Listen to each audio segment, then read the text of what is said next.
علی کا blood group یکساں ہونے کے باعث ڈاکٹرز اسے لے کر اندر کی طرف بڑھ گئے۔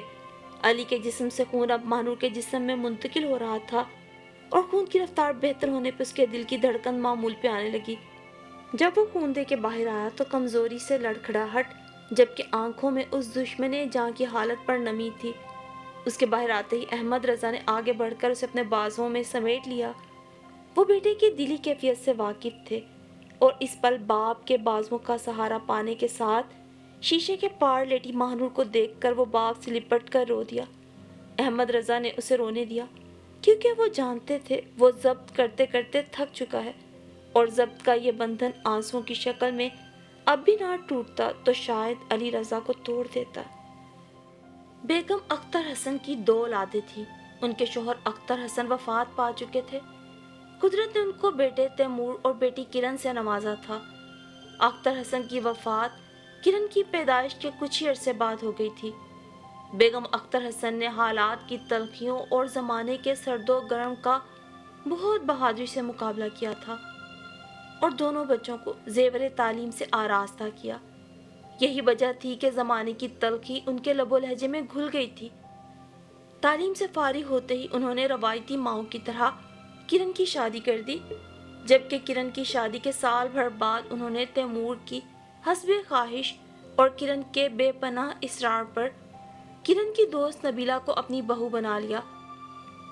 مگر بیٹے کی شادی کا وہ ارمان جو اپنی پسند سے کرنے کا تھا، نبیلہ کو قبول کرنے کے بعد بھی ان کے دل میں نفرت کی شکل اختیار کر گیا۔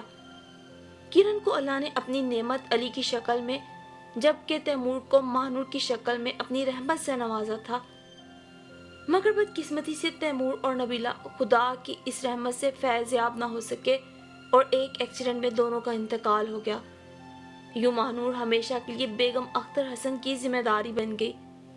کرن کی بہت خواہش تھی کہ وہ ماہنور کی پرورش کرے، مگر تیمور کی نشانی کو بیگم اختر حسن اپنے پاس رکھنے پر بضد رہی تو متفقہ فیصلے سے کرن نے اوپر کے پورشن میں رہائش اختیار کر لی۔ ننھی ماہنور کی پرورش کا ذمہ انہوں نے اپنے سر لے لیا اور اس کی شخصیت کو بے مثال بنانے کے چکر میں انہوں نے اسے مسخ کر دیا۔ وہ زندگی کے رنگوں اور خوشیوں سے آہستہ آہستہ دور ہونے لگی۔ اب یہ بیگم اختر حسن اپنی حاکمیت اور پرورش کے زوم میں اس معصوم کے ساتھ کر رہی تھی یا نبیلہ سے انتقام لینے کی وجہ سے، یہ اب تک کوئی نہیں سمجھ سکا تھا۔ لیکن ماہنور ہو بہو نبیلہ کی کاپی تھی۔ یہی وجہ تھی کہ نبیلہ کے لیے دل میں پیدا ہو جانے والی وہ نفرت اور شک کی آڑ میں انہوں نے پہلے ماہنور کی تعلیم میٹرک کے بعد ختم کرا دی۔ دوستوں سے میل ملاقات تو انہوں نے اسکول میں ہی کم کرواتے ختم کروا دیا۔ علی سے اس کا ہنسی مذاق بھی انہیں سخت ناپسند تھا، اس لیے وہ وقتاً فوقتاً ٹوکتی رہتی تھی، یہ کہہ کر کہ علی ایک مرد ہے اور نامحرم بھی ہے، جبکہ نامحرم کی لوجک ماہنور کی سمجھ سے باہر تھی، کیونکہ گھر میں آنے والے دادی کے بھانجوں اور بھتیجوں کے لیے چائے پانی تیار کر کے بھی ماہنور ہی پیش کیا کرتی تھی۔ حتیٰ کہ انہوں نے اب تو اس کے اوپر زندگی تنگ کرنے میں کوئی کسر نہ چھوڑی تھی۔ یہ ماہنور کا صبر تھا جو اسے ماں سے ورثے میں ملا تھا اور جو وہ اب تک دادی کی ہر بات کے سامنے سر جھکائے کھڑی تھی۔ اس کی اس فرما برداری پر علی اسے کئی بار ٹوک چکا تھا، مگر وہ مسکرا کے رہ جاتی تھی۔ اس کی صرف ایک ہی تفریح تھی، موبائل پر FM سننا، ساؤنڈ سسٹم پہ گانے چلانا۔ بیگم اختر حسن اس کی اس دلچسپی کو بھی ختم کر دینا چاہتی تھی، مگر ان کی اس کوشش کو علی نے ناکام بنا دیا تھا۔ اس رات کا وہ آخری پہر تھا۔ علی کی سوچیں بیگم اختر حسن کے رویوں اور ماہنور کے صبر و ضبط کے ساتھ اس کے رد عمل کے گرد گھوم رہی تھی۔ اسے پوری جزیات سے 2 دن پہلے کا واقعہ یاد آ گیا۔ آسمان پر آندھی کے آثار تھے۔ تھوڑی دیر میں رنگ بدلتے آسمان نے آندھی کی صورت اختیار کر لی۔ زرد آندھی کی وجہ سے پورا گھر دھول مٹی میں اٹ گیا۔ دادی جان جو کچھ دیر پہلے ہی کیلولا کے لیے لیٹی تھی، آندھی کی آواز اور کھڑکیوں کے شور سے ان کی آنکھ کھل گئی۔ تھوڑی دیر میں جب آندھی ختم ہوئی تو ماہنور ان کی ہدایت کے پیش نظر صحن میں بالٹی بھر بھر کے پانی بہانے لگی۔ ماہنور نے دوپٹے کو کندھے اور کمر کے گرد لپیٹا اور بڑے سے صحن میں وائپر چلانے لگی۔ پائنچے وہ پہلے ہی فولڈ کر چکی تھی۔ پورے صحن میں وائپر چلانے کے بعد جب وہ کچن کے اختتامی حصے میں پہنچی تو دروازے سے علی داخل ہو رہا تھا۔ ماسی، ہمارا گھر بھی دھول مٹی سے اٹ رہا ہے، وہ بھی ذرا صاف کر دینا۔ ماہنور کو چھیڑتا ہوا مٹی بھرے جوتوں سے اندر داخل ہو گیا۔ علی!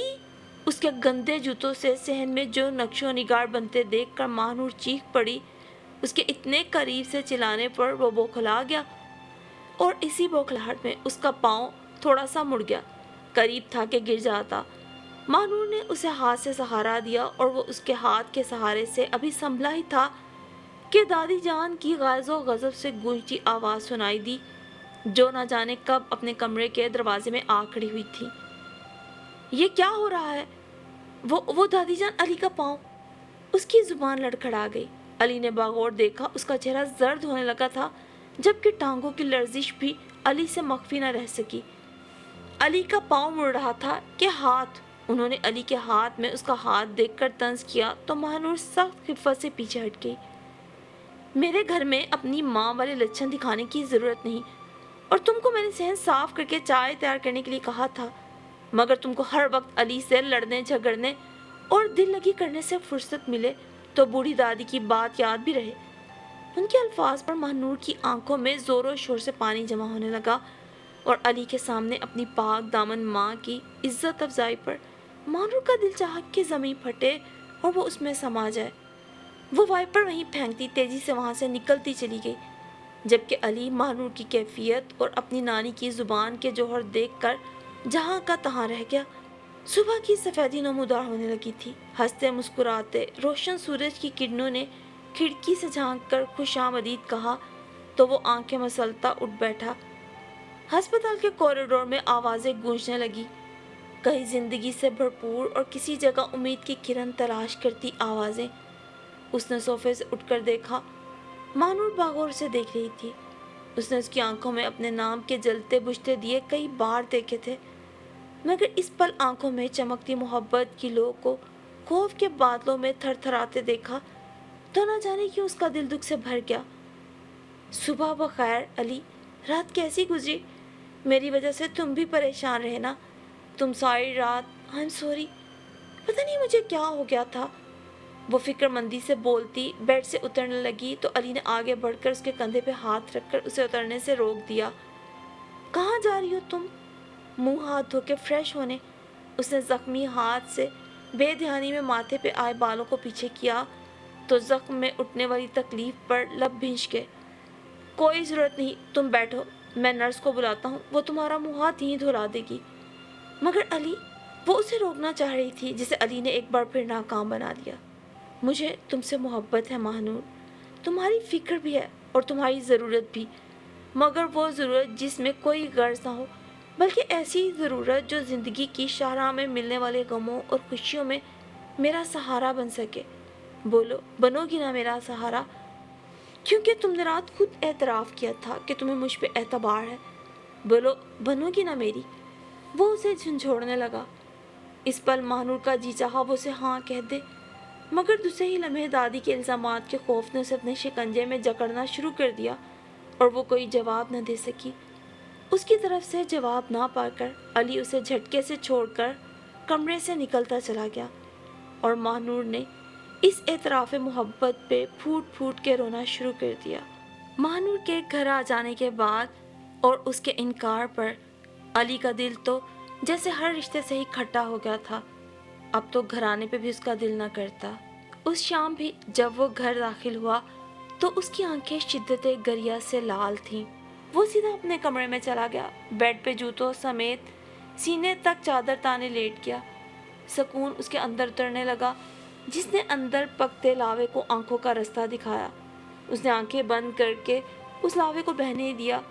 وہ اس لڑکی سے محبت کرنے نکلا تھا جسے پور بے اعتباری کی دلدل میں دھکیل دیا گیا تھا، ایسی بے اعتباری جسے چاہ کر بھی وہ ختم نہیں کر پا رہا تھا۔ وہ اپنی نانی کے رویے اور رشتوں کی پیمائش پر حیران تھا۔ ان کے بیٹے نے جس لڑکی سے محبت کی شادی کی تھی، وہ اس لڑکی کو معاف نہ کر سکی اور نہ ہی اس کے لیے اپنے دل میں محبت جگا پائی۔ مگر کتنی عجیب بات تھی، اس کے باپ نے بھی اس کی ماں سے محبت کی شادی کی تھی، یہ اور بات کہ ان کی محبت شادی کے بعد سامنے آ گئی، جسے بیگم اختر حسن نے نہ صرف معاف کر دیا بلکہ اس کے باپ احمد رضا کو بھی کھلے دل سے قبول کر لیا۔ وہ جانتا تھا کہ اگر اس نے اپنے بڑوں کے سامنے ماہنور سے محبت کا اعتراف کیا تو یہ جرم بھی ماہنور کے کھاتے میں لکھا جائے گا، اس لیے اس نے فیصلہ کر لیا کہ اگر اسے اس کی محبت نہ مل سکی تو وہ اسے اپنے وجود اور محبت سے بھی دوسروں کو محروم کر دے گا۔ اور اس پر اس کے ذہن میں ماہنور کا ہسٹریائی انداز پوری شدت سے اجاگر ہوا۔ جب ہی کھٹکے کی آواز پر وہ چونکا، مگر اس نے آنکھیں نہیں کھولی۔ علی بیٹا تم کب آئے؟ کرن نے حسب عادت اس کے پاس بیٹھتے ہوئے محبت سے اس کے سر پہ ہاتھ پھیرا، مگر اس نے کوئی جواب نہ دیا۔ بیٹا کیا ماما سے ناراض ہو؟ انہوں نے اس کے چہرے پہ جھکتے ہوئے پوچھا، کیونکہ اتنا تو وہ بھی جان چکی تھی کہ وہ سو نہیں رہا۔ اپنے چہرے پہ جھکی شفقت بھری آواز کو اس نے پوری شدت سے محسوس کیا، مگر آنکھیں نہیں کھولی۔ ماما میں آپ سے یا بابا سے ناراض نہیں ہوں۔ تو ماما کی جان اتنی خاموشی سے آ کر کیوں لیٹ گئے اور صبح سے کہاں غائب تھے؟ انہوں نے فکر مندی سے پوچھا۔ کہیں نہیں ماما، آپ سے ایک بات کہنا تھی۔ بولو بیٹا۔ ماما میں ماہنور سے شادی کرنا چاہتا ہوں۔ بس اتنی سی بات کے لیے میرا بیٹا اتنا پریشان تھا؟ کرن نے مسکرا کر کہا، مگر ان کی مسکراہٹ میں دکھ کی شبیہ صاف محسوس ہو رہی تھی۔ ماہنور تو مجھے ویسے بھی بہت عزیز ہے بیٹا، کیونکہ وہ میرے اس بھائی کی نشانی ہے جس نے مجھے ہر سکھ دیا، خوشی دی، ہر خواہش پوری کی، اور سب سے بڑی خوشی احمد کا ساتھ ہے۔ تمہیں پتہ ہے علی، یہ سب تیمور بھائی کی وجہ سے ہوا، جو آج ہم اتنے خوش و خرم اور من چاہی زندگی بسر کر رہے ہیں۔ مگر دکھ صرف اس بات کا ہے کہ قدرت نے میرے اس بھائی کی عمر بھی اتنی ہی کم رکھی اور زندگی کی خوشیوں میں حصہ بھی۔ ماہنور کے ساتھ اماں جی کا رویہ دیکھتی ہوں تو کلیجہ منہ کو آنے لگتا ہے۔ میرے لاڈلے بھائی کی اولاد کے ساتھ انہوں نے کیسا برتاؤ رکھا ہوا ہے۔ کرن علی کے کندھے پہ سر رکھے بھائی کی یاد میں رو دی تھی۔ علی ششدر تھا کہ اس کی ماں جانتی ہے کہ نانی جان کا رویہ ماہنور کے ساتھ کتنا خراب ہے، پھر بھی کچھ نہیں کہتی۔ اس نے ان کے گرد باہیں پھیلا کر انہیں تسلی دی۔ ماما پلیز روئے نہیں، اگر آپ کو تیمور ماموں سے محبت ہے تو پلیز ماما ماہنور کو اس گھر میں لے آئیں، ورنہ نانی جان کے شکوک اور الزامات سے وہ مر جائے گی۔ ماما وہ دھیرے دھیرے اندر سے مر رہی ہے، اسے مرنے سے بچا لے ماما، اسے بچا لے، علی نے رقت آمیز لہجے میں کہتے ہوئے ان کی گود میں منہ چھپا لیا، اور اس پل بیٹے کے لہجے اور انداز میں چھپی محبت پر کرن بھیگی آنکھوں سے مسکرا دی۔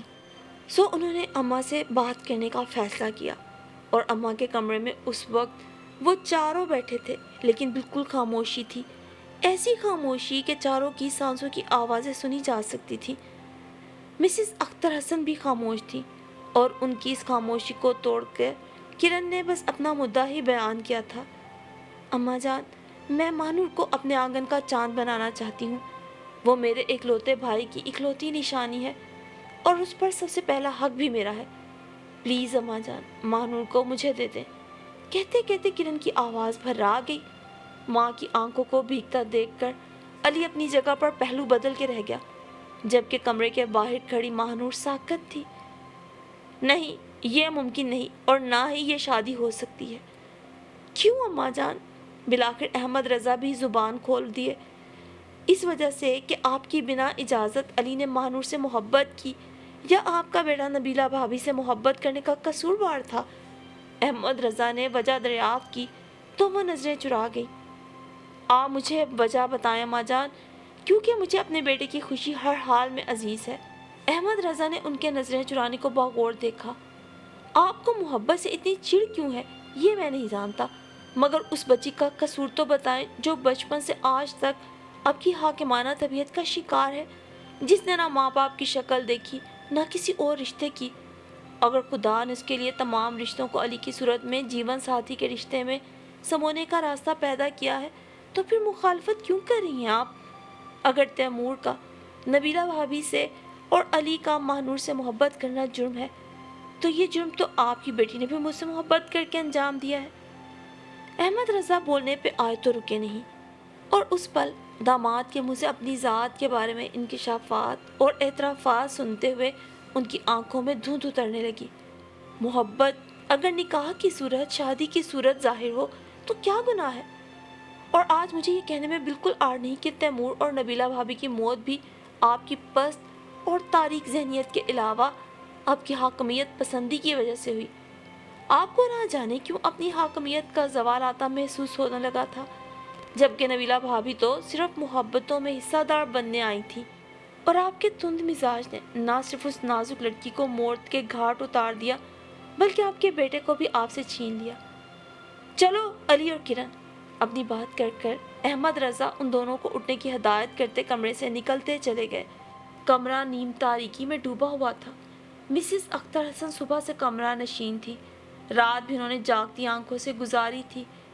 آج کا دن ان کے لیے احتساب کا دن تھا۔ انہوں نے اپنا احتساب کیا تو گوشوارہ زندگی میں ان کے لیے خسارے کے سوا کچھ نہ تھا، اور آج جب عمر کے اس حصے میں زندگی کسی بھی پل انہیں الوداع کہہ سکتی تھی، انہوں نے اپنا احتساب کرنا تھا، اور اس بات کا شدت سے انہیں احساس ہوا تھا۔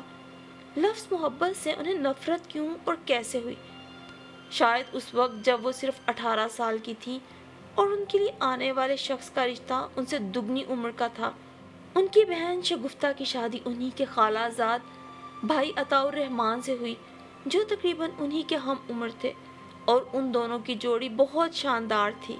انہوں نے بھی اپنے لیے عطاء الرحمن جیسے وجیح خوبرو مرد کے خواب دیکھنے شروع کر دیے، مگر قسمت نے ان کا جوڑ 35 سالہ اختر سے لکھا تھا۔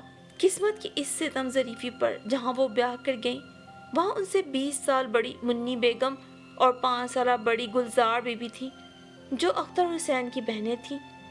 یہ دور ان کے لیے بہت کٹھن تھا۔ 10 سال انہوں نے اپنے سسرال کے ساتھ انتہائی جبر و ستم میں گزارے، اور یہ جبر و ستم ہی تھا جنہوں نے ان کی اندر کی حاکمیت پسند عورت کو جگا دیا، اور اس دوران تیمور ان کی گود میں آ چکا تھا۔ بالآخر قسمت نے پلٹا کھایا اور اختر حسن کا ٹرانسفر کراچی ہو گیا۔ سسرال سے علیحدہ ہوتے ہی اندر چھپی حاکمیت زدہ عورت باہر آ گئی۔ انہوں نے اپنے شوہر اور بچوں کو اپنی رعایا سمجھنا شروع کر دیا۔ یہ ان کی خوش قسمتی تھی یا بدقسمتی کہ ان کی اولاد بھی فرما بردار نکلی؟ وہ نہیں جانتی تھی کہ قسمت اپنی گود میں ان کے لیے کیا انکشاف اور پہاڑ جیسے دکھ سنبھالے بیٹھی ہے۔ کراچی شفٹ ہونے کے کچھ ہی عرصے بعد ان کے ہاں کرن کی پیدائش ہوئی۔ کرن کی پیدائش کے سال بھر بعد اختر حسن کا انتقال ہو گیا۔ اسی دوران ان کی دیگر بہنوں کی بھی شادیاں ہو گئی تھی۔ ان کی باقی تینوں بہنوں کے شوہر بھی ان سے 2 یا 3 سال بڑے تھے، یا پھر انہی کے ہم عمر۔ شاید یہی وجہ تھی کہ ماں باپ کے گھر سہے جانے والے نامساعد حالات اور پھر جیون ساتھی سے ہم آہنگی نہ ہونے کے بنا پر وہ ساری زندگی تنہا رہی۔ انہوں نے شادی کے بعد ہی اپنے اور اپنے گھر والوں کے درمیان اندیکھا فاصلہ حائل کر لیا تھا، اور یہ فاصلہ بڑھتے بڑھتے خلیج کی صورت اختیار کر گیا۔ جب تیمور نے اپنی پسند سے نازک اندام اور خوبصورت سی نبیلہ کو اپنا جیون ساتھی منتخب کیا، تو بیگم اختر حسن بیٹے کی پسند اور محبت کو دل سے قبول نہ کر سکی۔ ان کا شمار ان لوگوں میں ہوتا تھا جو خود محروم رہتے ہیں اور دوسروں کو بھی اس خوشی سے محروم دیکھنا چاہتے ہیں جو ان کو نہیں ملی ہوتی۔ انہوں نے خدا سے شکوے بھی کیے اور تقدیر کو بھی اپنی محرومیوں کے لیے مورد الزام ٹھہرایا۔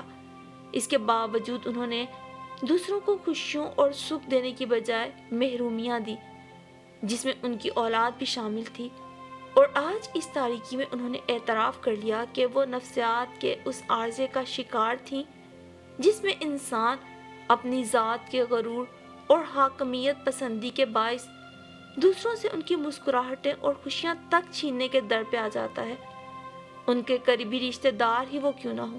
اور اس پل یہ جان لیوا اعتراف کہ ان کی حاکمیت پسندی غرور نے انہی کی اولاد کو ان سے دور کر دیا، ان سے قبول کرنا مشکل ہو رہا تھا۔